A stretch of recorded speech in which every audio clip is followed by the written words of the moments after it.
this mission started. Complete the mission and proceed to the Fulton recovery point so we can get you back alive and well.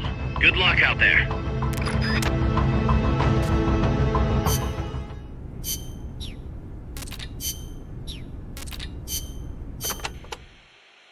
Sabotaging enemy bases is another principle of guerrilla warfare. You will need explosives for that. And naturally, once they detonate, the enemy will know you're there. So you need to make sure you have enough time to get to safety before they go off. Best to plan your escape route before you go and plant the explosives.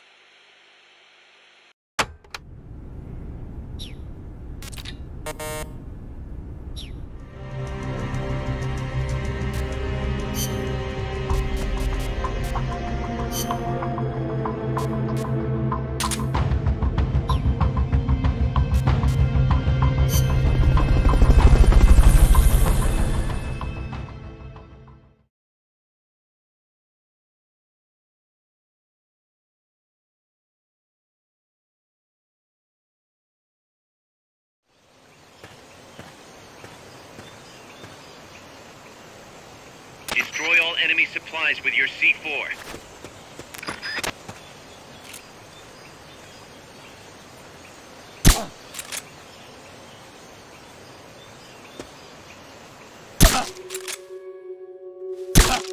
I'm seeing things.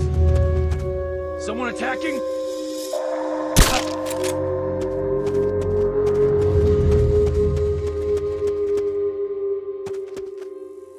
The enemy's attacking! Going to alert status! Understood. Maintain heightened alert.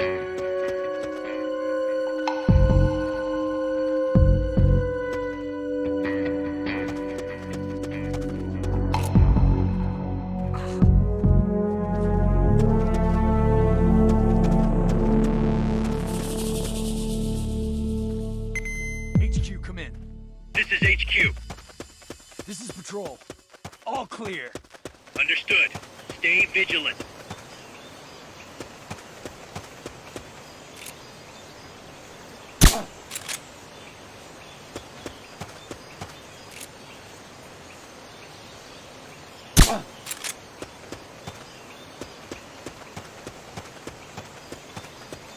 I'm seeing things.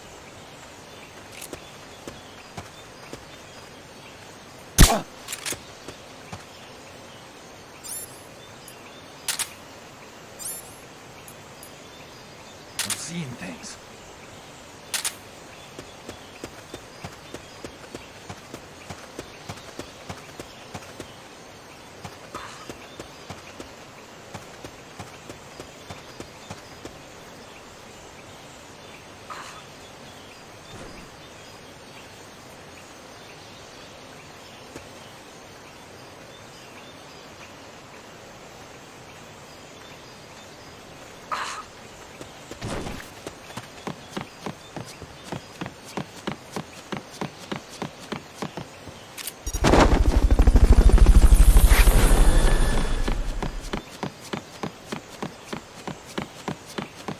Fulton recovery subject confirmed onboard helicopter.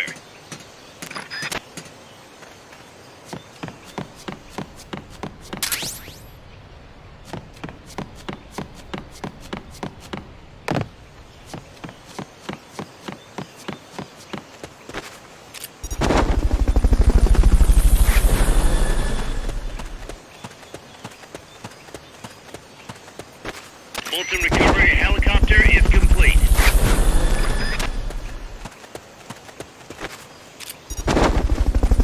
Fulton recovery subject confirmed onboard helicopter.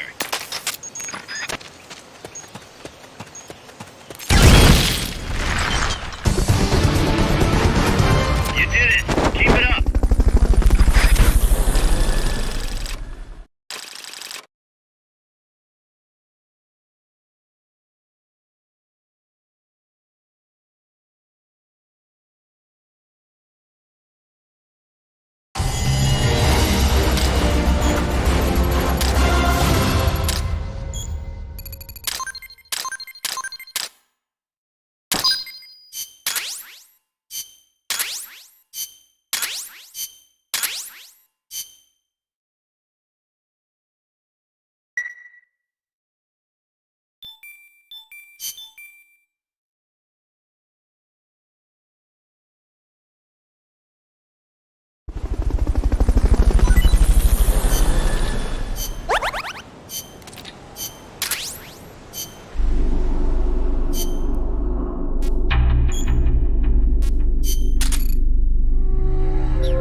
idea how to bring it down.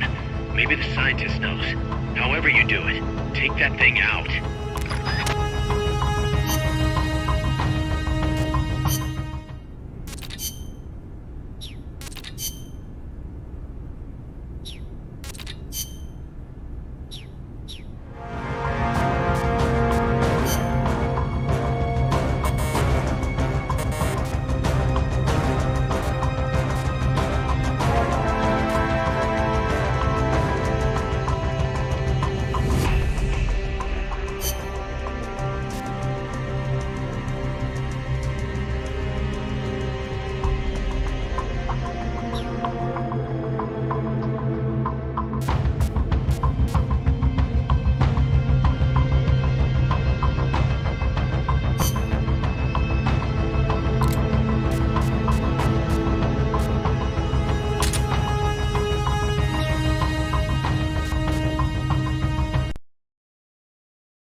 There'll be some warning signs when it's coming out. They've okayed your request for a cardboard box. It'll be sent out shortly.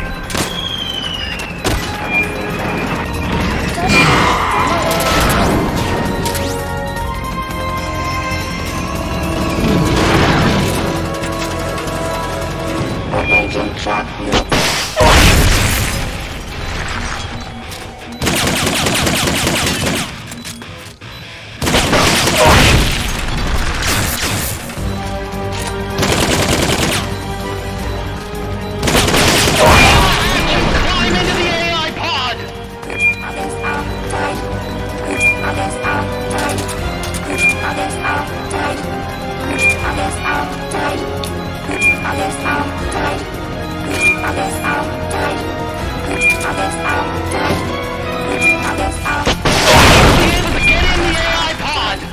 Get in the AI pod!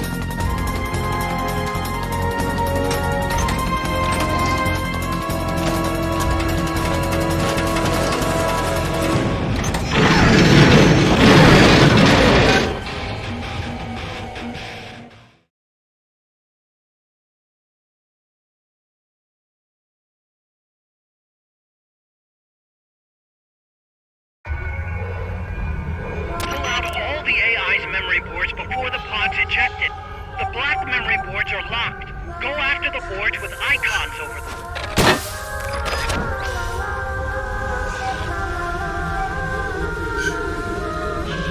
You can unlock memory boards by destroying the mechanical components that they control.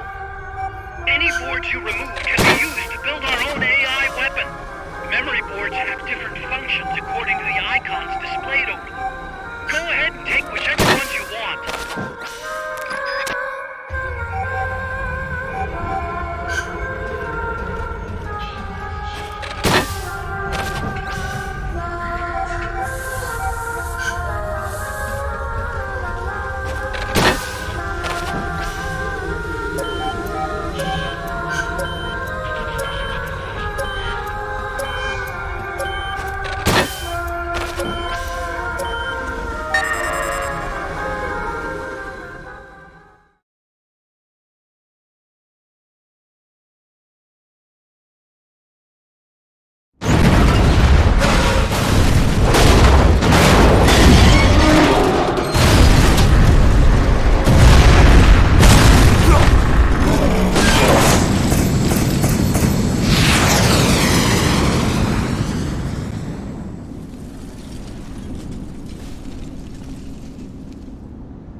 That was an unmanned weapon.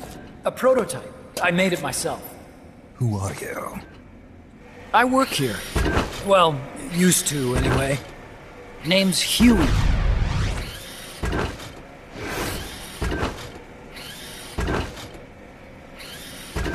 And who might you be? You don't look like one of those mercenaries. Me. I'm an entomologist. A fighting entomologist?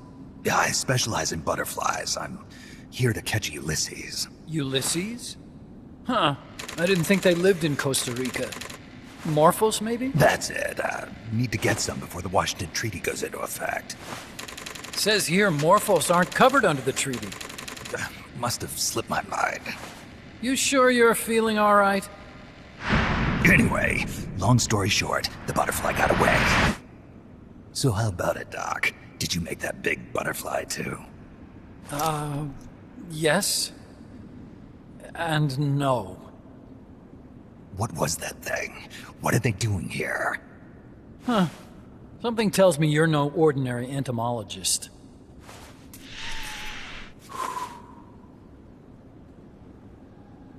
The nukes were loaded on that machine. The project's entering its final phase. Project? That's right. The thermonuclear warheads they brought in, The bases scattered throughout Costa Rica, the mercenaries, the AI weapons, the research we were conducting here. It's all for this. We used this facility to develop unmanned weapons. Unmanned? Robots. The one you just fought was a pupa. There's also a flying type called Chrysalis and a treaded type, the Cocoon. Motor control, target detection, tracking, attack, capture, and transport functions are all controlled by an electronic brain. There's no need for a human pilot. They can only follow simple commands, though. Why build them here? For the CIA. They invited me here a year ago. That's who that guy was. CIA's station chief for Central America. Goes by the name of Hot Coldman. Apparently he was some sort of hero back at the height of the Cold War. He's the one running the show. We called it the Peace Walker Project. Peace Walker. They're going to deploy a new type of nuclear weapon along the Caribbean coast of Latin America. A mobile, unmanned nuclear platform. Unmanned nuclear platform? A fail-deadly system that can automatically move into position and launch a retaliatory nuclear strike. It can move on its own, and stealth shields it from radar and satellite detection, drastically reducing the risk of it being destroyed in a preemptive strike. And this is the new deterrent? Supposed to be. The problem is the locomotion system. There's no dry season in the Caribbean. It rains all year round. The terrain is full of tropical rainforest. A lot of the time you can't even build a proper road. So I went back to where it all started. What's that? Legs. Walking power. A mobile launcher carrying a thermonuclear warhead even more powerful than the Soviet RDS-220s. That's Peace Walker. Chico's Basilisco. We did the assembly and field testing here. A walking nuke. I sort of borrowed the original idea from behind the Iron Curtain. The missing link between infantry and artillery. Metal Gear. Metal Gear. But they'd actually need to deploy dozens of them. Coldman needs funding for that. And to get it, he's planning a test, which will also serve as a demonstration for the folks back at Langley. Wait, he's launching a nuke to prove that his perfect deterrent works? In his words, to prove that if someone attacks us, we will strike back. Put simply, nuclear deterrence is the idea of using nukes to keep nukes in check. If one side launches nuclear weapons, the other is sure to launch theirs in retaliation, which makes launching an act of suicide. In the end, neither side can use its nukes. It's thanks to this doctrine that the world's two superpowers have avoided all-out confrontation. Nuclear deterrence has brought us peace. At the very least, it's prevented another world war from breaking out. But the theory of nuclear deterrence exists only on paper. In reality, there's no guarantee that either side would follow through with retaliation. There's the chance that a preemptive strike could destroy all the missile bases, render them unable to retaliate. But the biggest flaw in the theory is that the decision to retaliate has to be made by human beings. Let me give you a real-world example. Let's say Country X launches first against Country Y. If the people in charge of Country Y are like you and me, they're not going to be able to retaliate, knowing that they're effectively ending all human life. So then the weak link in nuclear deterrence theory is the uncertainty of retaliation. Bingo. And that creates a loophole Country X can exploit to launch the first strike. Which is why we designed the system to be unmanned. With Peace Walker, retaliation is certain. It chooses the appropriate target and launches a retaliatory nuclear strike, every time, without needing human input to make the call. Launching a nuclear strike against Peace Walker is tantamount to pushing the launch button against yourself. It closes the loophole in nuclear deterrence theory, rendering our friends in Country X completely unable to launch. What Coldman is saying is that to achieve this goal, we need to demonstrate that retaliation will be carried out by a machine. He will launch his nuke, And then his version of deterrence will be complete. And you believe him? I believe in peace through nuclear deterrence. Why? My father worked on the Manhattan Project. He put his whole life into that research. And all it created was this illusion of peace called deterrence. And then I was born, unable to walk. I had no choice but to face up to the nukes. But if they do end up launching, it'll all have been for nothing. They've got to be stopped. Where'd they take the warheads? To a base near the border. The final test is 5 days from now. Where's the base? You're gonna stop them? It's kind of a hike. And besides, there's a surefire way to halt the project. You see, Peace Walker isn't quite finished yet. What do you mean? It's missing one last critical structural component. The AI. Its brain. The reptile pod, the electronic brain I was working on, can only follow commands like, go there, attack that. I guess you could compare it to the human cerebellum. But for nuclear deterrence to work, it must function in place of a human decision maker. It needs something to analyze the huge volumes of data coming in and select an appropriate target for retaliation. Hence, it needs the high-level decision-making ability of a cerebrum. A mechanical cerebrum. The hardware configuration is modeled on the human brain, similar to the pod I worked on, but its role is completely different. Where's it being made? A research lab to the north. An AI expert named Dr. Strangelove is developing it. Very hush-hush. Dr. Strangelove. Strangelove was recruited from the States, too. In the field of AI, there's no one better, that's for sure. But man, what a basket case. She hates everybody.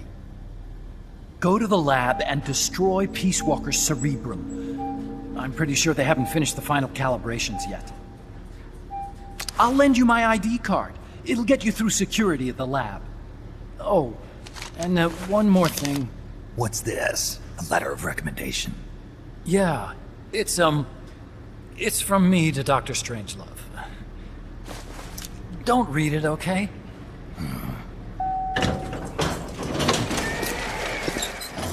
So what will you do now? I'm done with science. At this rate, I'm probably already halfway to hell anyway. Not so fast. Why not join us? Our place is outer heaven. You'd fit right in. Outer heaven? Yeah. I'm probably better suited to something like that than this paradise. Good. You get a free balloon trip for signing up. Enjoy it. You'll feel like a butterfly. You're an agent, right? Who do you work for? Me? I was a Cold War tool, same as you. Now I'm not so useful anymore, so they cut me loose. I don't answer to anyone. Call me Snake. Snake. That name seems familiar somehow. That's probably just deja vu. You see that there? Beyond the cloud forest? See those ruins? Yeah. That's where you'll find Dr. Strangelove's lab.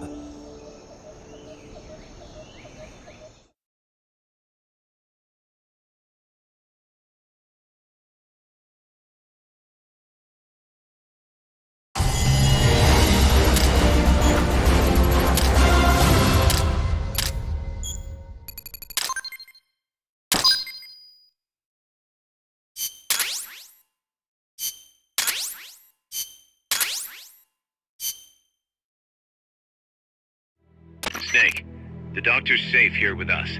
Huey, how are you feeling? Never better. This is quite the pad you've got here, boss. I'm impressed. Call me Snake. Whatever you say. Like it or not, everyone here calls you boss. By the way, if you're at all interested in improving your tech, by all means assign me to the R&D section. I'm pretty sure I'll be of some use. Once we have the necessary materials and blueprints, we can start work on that bipedal mech. I appreciate that, but are you sure you're okay with having your work used for war? I'll be using it to keep past mistakes in check. If I can help thwart the Peace Walker project, I'm happy to do it. Deterrence theory, Huey style, huh? Anyway, if you need any intel on the enemy's weapons or electronic brains, contact me. I've been given my own frequency. Sounds good to me, Doc. I'll do that. Good. Whatever the means, you must put a stop to their plans. Hey, boss. You mind if we powwow for a sec? What now? MSF brand rations? Actually, that sounds... No. With all the men we have now, it may be time we started sending some of them to other countries. You mean dispatching mercs? How else are we gonna keep feeding the crew we have? I know. You're right. Okay, to deploy troops, select Outer Ops from the Mother Base menu. If it goes really well, we might even get new recruits, weapon design specs, or leads on new missions. We can deploy any vehicles or large-scale weapons in our arsenal as well. And if things don't go really well? Yeah, we could lose men. I won't try and force you. You're the one calling the shots here, boss.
Commencing training mission. Missions like this are key to building up your basic skills.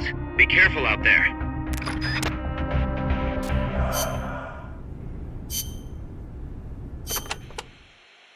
We've cleared this prison out already. No enemies to worry about in there. I'm thinking you could use these twisty streets for urban combat training. This could be the perfect place to practice with throwing weapons. What do you think?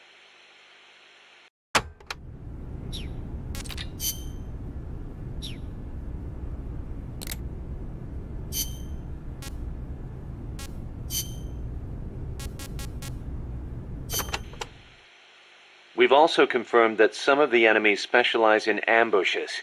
Amanda's crew calls them scouts. They'll blend themselves in with the terrain and the vegetation. Then, when they see you, they'll swoop in. They fight pretty much like commandos, and will use clearing techniques to flush you out. In addition to wielding normal weapons, the scouts also carry wires. Sounds like these guys know their CQC. Could be. We've been getting reports of CQC attacks being blocked by wires. Stay alert.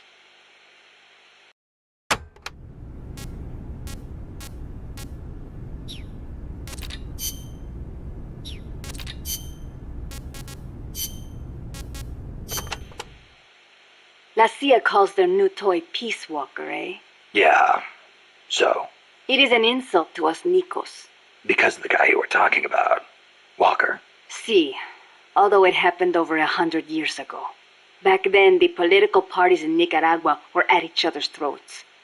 The Nicaraguan Democratic Party hired an American mercenary to help counter their enemies, the Conservative Party. And that was Walker. After taking care of the conservatives, Walker decided to seize power in Nicaragua for himself, eventually making himself president. The Democratic Party gave him an inch, and he took the whole country. But it did not end there. Not only did he make English an official language, he tried to reintroduce slavery. Walker's goal was to build a Caribbean empire centered on the American South. Caribbean Empire. Sounds kind of like what Coldman is trying to pull off. The gringos are always like that. They invent some convenient excuse to trample all over foreign countries like they own the place. Peace Walker, ha! What happened to Walker in the end? A united Central American army led by Costa Rica kicked his ass and sent him running back to America. Then why don't we do the same? I, for one, don't intend to let Coldman get his way. Good idea. I'm glad we have you, boss.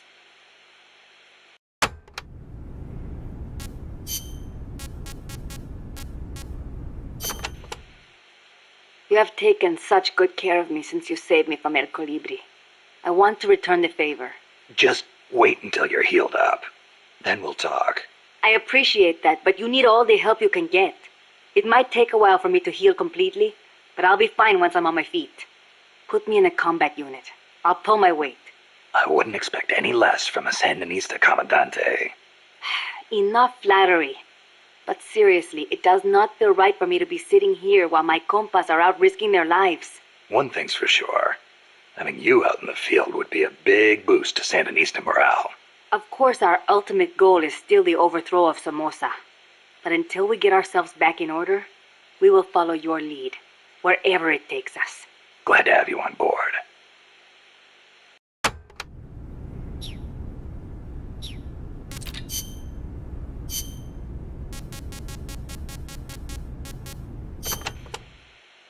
Chico, you know much about cloud forests? Not that much.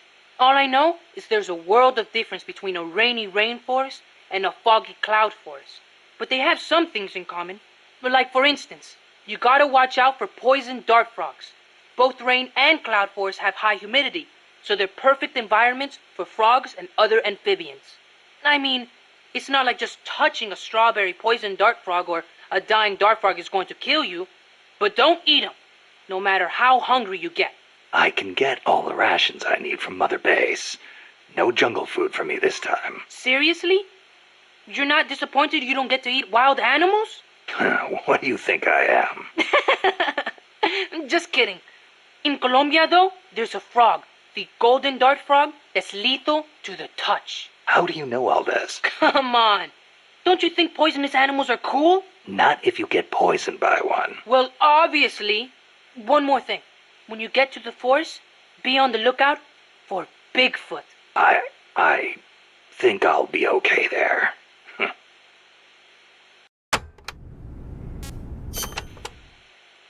Bigfoot is an ape-man that lives in the Rocky Mountains. In the local Indian language, he's known as Sasquatch. And get this, he's over 3 bara.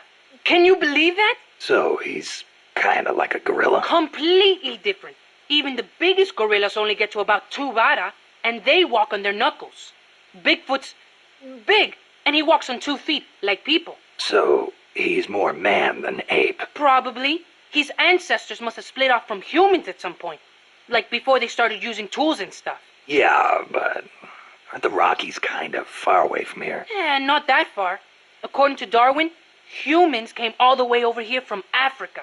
Plus, there have been sightings in Venezuela of an ape-man called Mono Grande. Costa Rica has tons of plant and animal species. So I'd expect there to be at least one kind of ape-man. At least.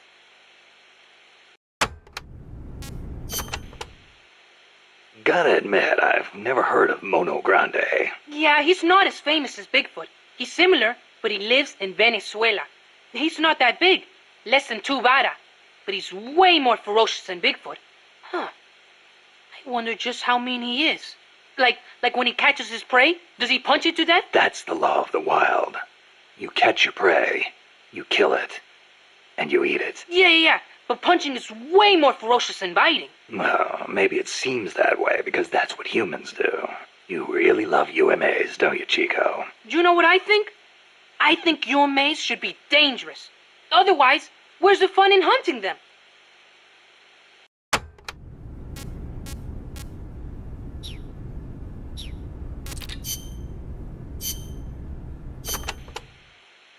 Doc, I'm starting to sense your feelings about nukes are a little different from your colleagues. How do you mean? Your little chat with Coldman back there. I told you my father worked on the Manhattan Project, right? You're familiar with it? The basics, yeah. It was the project that kicked off the nuclear age. That's right. Some of the finest minds of the 20th century, including multiple Nobel Prize winners, worked on it. They spent over $2 billion, and that's in 1940s money. It culminated in the successful nuclear test at Alamogordo on July 16th, 1945. And the first use in combat a few weeks later. Doc? I can't walk. What? My spine isn't shaped like everybody else's.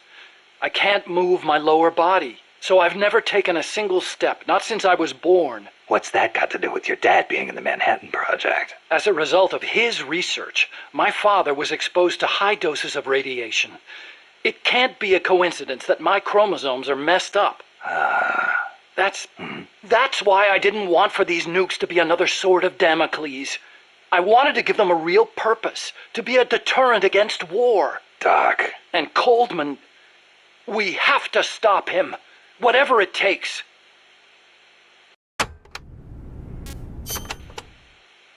August 6th, 1945, Hiroshima. August 9, Nagasaki. The atom bomb attacks on Japan. My father was married to his work. I don't have a single memory of going places or doing stuff with him on weekends. But even as a kid, I knew on some level that it was for his family. I respected him. My mother used to tell me all the time, "Your father is a brilliant scientist. He saved countless American boys from death. You should be proud of him." Yeah. You could say the war ended because of those bombs. When I was in the 5th grade, a Japanese student transferred to our class. She showed me photos of Hiroshima after the bomb. I couldn't believe my eyes. A city of over 350,000 people reduced to a scorch mark on the ground by a single atomic bomb. Houses blown off their foundations, burned to ashes. The only things left standing were the skeletons of steel-framed buildings. And it wasn't just the buildings. Blackened corpses on the side of the road. Survivors covered head to toe in severe burns. Within a few months, over 70,000 had died in Nagasaki, twice that in Hiroshima. For years after that, I couldn't talk to my father. Couldn't even stand to look at his face. I know how you feel, Doc. But your father's your father. If he hadn't worked on that project, my body wouldn't be like this. I could be researching something else. I could have lived a normal life.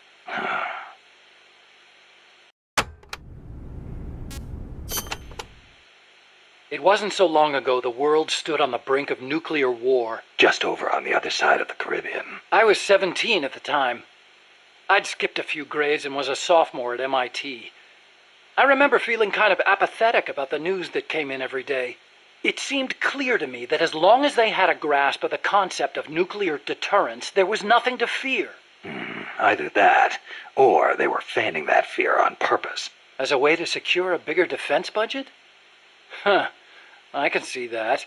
But if that was their plan, it kind of backfired. Because it ushered in the era of détente between East and West. Coldman's really gonna do it this time.